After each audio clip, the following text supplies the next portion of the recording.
Hey guys, long time no see. I thought today I would make a video discussing the specifics of my diagnoses and also just in general bringing awareness for bipolar disorder. So before I get into this discussion, I will give you a couple trigger warnings.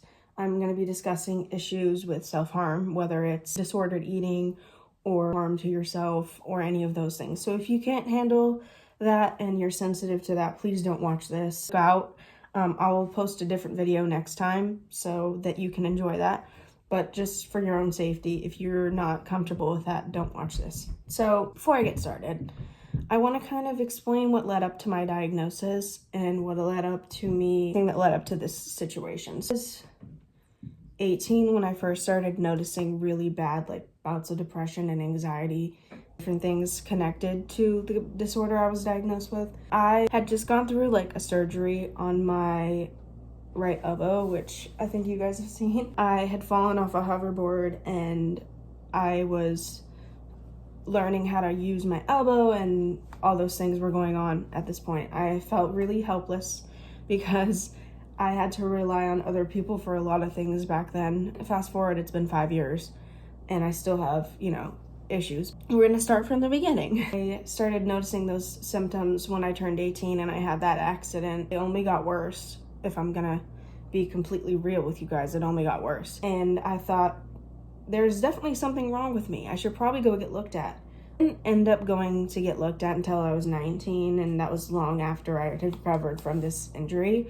I had gotten assessed, that's what they call it. I know it sounds like a really interesting word to use, but they call it assessment. And you go into a facility, mental clinic of any sort, they'll tell you, we're gonna assess you and screen you or whatever to see what exactly is going on. So you just tell them what's going on based on what you're feeling and your emotions and what's going on with your life, and that's how they basically assess you with conditions.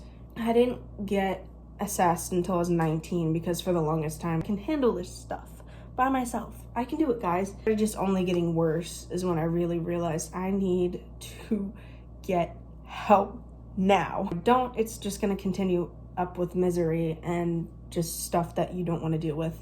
I got diagnosed, and then they told me, well, we don't have an appointment for you to get your medication started or therapy until late May, early June. So I had to wait until then to officially start the therapy and medication. Newsflash, don't wait that long. I ended up losing my grandmother. I lost her when I was 20, I think.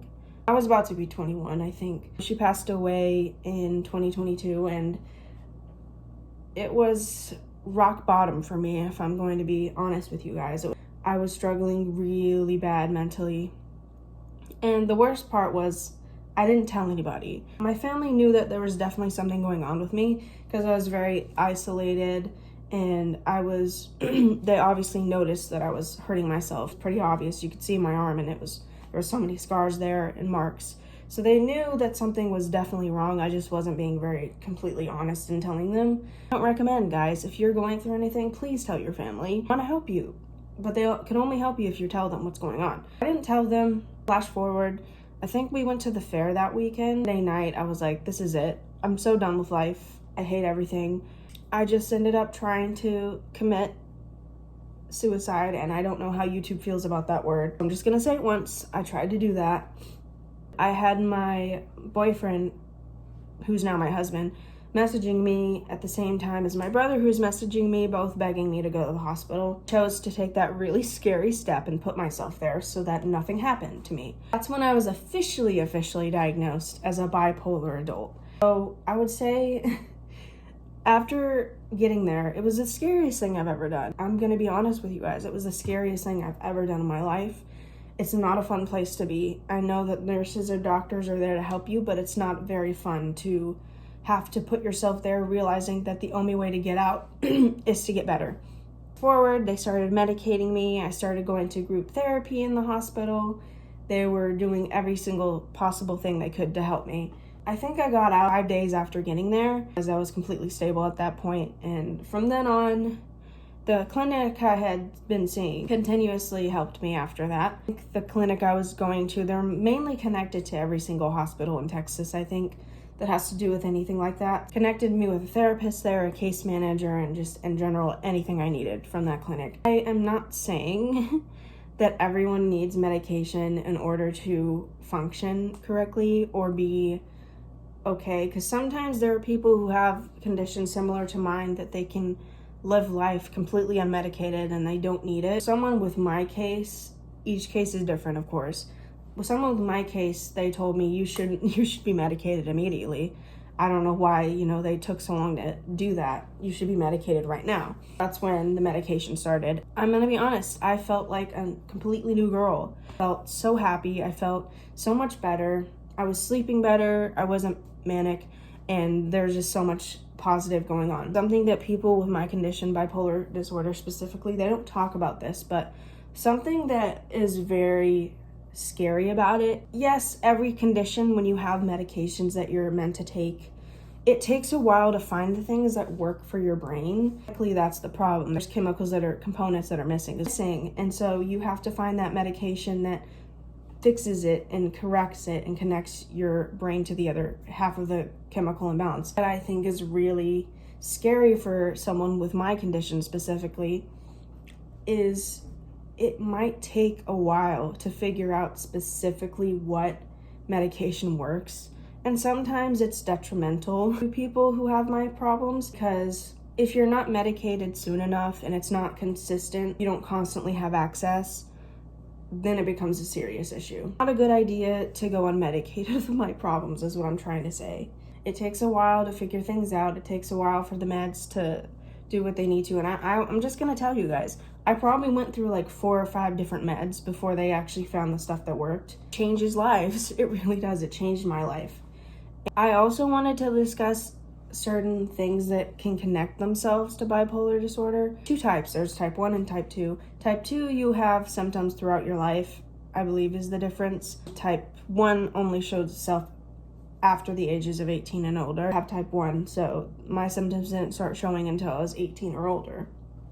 So there's 2 different types. To discuss something that's really, really important for people to understand about bipolar disorder specifically. One of the things that is super common, if not completely common, is you will have impulsive conditions, like you'll impulsively buy things, you'll impulsively just behave erratically in weird ways with bipolar, and it doesn't completely go away. Medication definitely helps.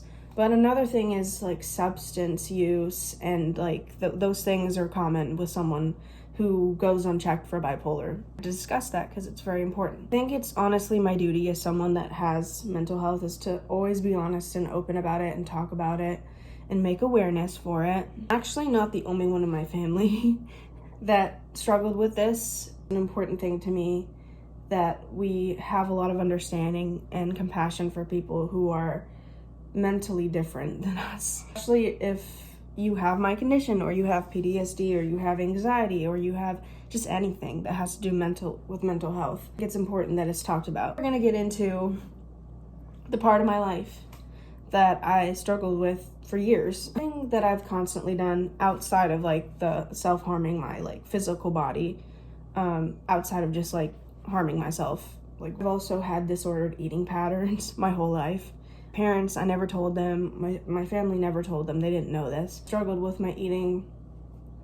I would eat a lot, way too much, and then I would also go days where I would just not eat at all. It's not healthy, obviously. When you have bipolar, you tend to like, again, have these personalities and changes in your behaviors. Be days I would eat too much, a lot, and then there would be days where I would eat nothing or little to nothing at all. So I had struggles with that at the same time as also, other forms of self-harm.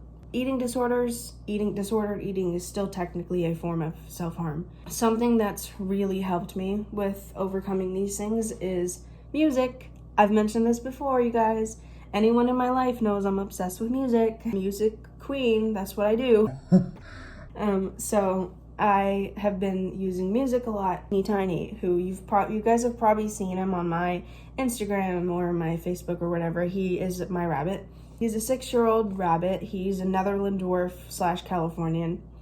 So he's not a big boy, but he is a good size. It has been super helpful to me in my mental health, and he's just the sweetest little cuddly butt ever. Anybody who's met him is immediately obsessed with him because he's just so cuddly and cute, and I love him so much. Received a lot of help through him and music and singing and all those things.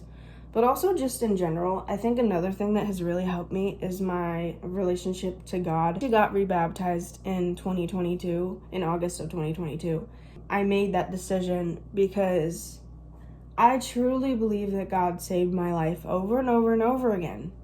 Over and over again, and he still does today. I felt like when I got baptized when I was 15 originally, I went to a lot of camps, summer camps when I was growing up. I was baptized there, but to be honest with you, I only got baptized there because all my friends were.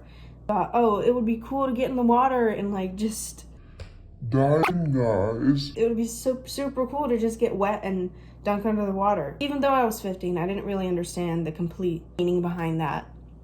And so I got baptized again in 2022. It was honestly the best decision I ever made. And I just wanted to do it again because this time I knew exactly what I was doing, what it meant. One of the happiest days ever outside of getting married. Just made the decision to completely trust God with myself and trust that everything was going to be okay in the end. Don't ever take no as an okay answer. I took no as an okay answer from so many different doctors, and I'm not saying they didn't know what the answers were or anything, but no is never an okay answer. When you know there is something wrong in your brain chemically, and you can feel it and you understand that there's something there, you don't know what it is, but you understand there's something in your head that's telling you that you're different, or there's just a chemical issue in there. Don't ignore it and don't take no for an answer, and save lives. I looked it up one time. I'd say around 120,000 people in the US pass away from bipolar disorder a year. Outside of the US, it's around 163 as of now a year that pass away outside of the US from bipolar. The point is, we need to bring that number down, guys. We need to prove to people that people like us should never take no for an answer. I've received a lot of no's in my life about this. I know I haven't really had this diagnosis for very long. You have these issues, no is never an okay answer, simply because if this stuff goes untreated for way too long, bad things happen.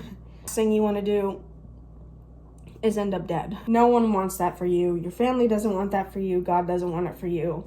And it's just, no is not an okay answer. If you know that something's wrong, you need to advocate. I want to get assessed. I want to get looked at. I want to make sure there's nothing that I'm not doing that needs to be done already. And it can save lives. I'm really grateful for the people that I have in my life these days and in the past who have led up to me being as brave as I am with this conversation and as vulnerable as I am with this conversation. Because if I didn't have certain people in my life, I wouldn't be brave enough to sit in front of this camera and say these things to you. Like, it is my calling as a struggler with certain things to be as honest and vulnerable as I can be, and hope that it helps someone else be brave enough to speak up for themselves. The people that I have in my life that are surrounding me, and just for everything that's led up to this moment. I'm gonna be honest with you right now, guys. I'm not doing very well medically. I'm actually missing one of my medications, and I've been trying to figure this out for like the past month of my life before it ran out. Still haven't completely gotten it back. I had it for 10 days, and then that was it. They were supposed to get me like 2 weeks of outpatient. Haven't heard anything about that. I'm definitely dealing with that right now, and I wanted to be honest. I also wanted to make awareness, because medication, like this specific pill that I take, it helps my depression, it helps my mania, and I can tell the difference between medicated McKenna and unmedicated McKenna. She's a bit wild, guys. I've always had a very bubbly, exuberant personality, much more amplified, and not in good ways most of the time when I'm not medicated. Just wanted to make this video in hopes that it makes someone brave enough, besides me, enough to say, I want to get help. I want to get looked at. There's something wrong with me. that I can't understand and I want to understand it. I wanted to make that video just stating these things so that maybe you watching this, whoever you are, you're too afraid to say something. Here I am, guys. I'm saying it. If I can say it, you can too. And I want you to feel brave enough and safe enough in this channel itself. Feel like you can comment in the comments. I'm not doing very well right now, guys, and I have support. You can literally message me on my Instagram, my Facebook, or anywhere on my social media. I'll leave it in the description like I always do, when I remember to anyway. You can reach out to me or anyone, and if you need resources, I'm more than happy to send some for you. Yeah, I just wanted to make this video. Like I said, I think it's very important that this is talked about, and I hope that my story can help change your life. And I know that I said last week that I was gonna do some singing. My voice back. You guys can definitely hear that. I have it back. I'm just not sure what song I would do. So I'll think about that. Thought today would be a good idea to make this video about my life and my condition and what it does and how it affects me and how medications and therapy can change lives. Again, I'm not saying that medication is necessary for everyone, but it definitely saves people's lives like mine who have these problems. So I love you guys. Stay tuned for my next video. I really hope you enjoyed this one, and I will update you guys on whether I do a singing video again or what I will do next, because I feel like, yes, I do love singing, but I feel like I am loving doing these videos for you guys and talking about things and being honest. So we'll see. We shall see. But for now, I'm signing off. Love you guys. See you next time.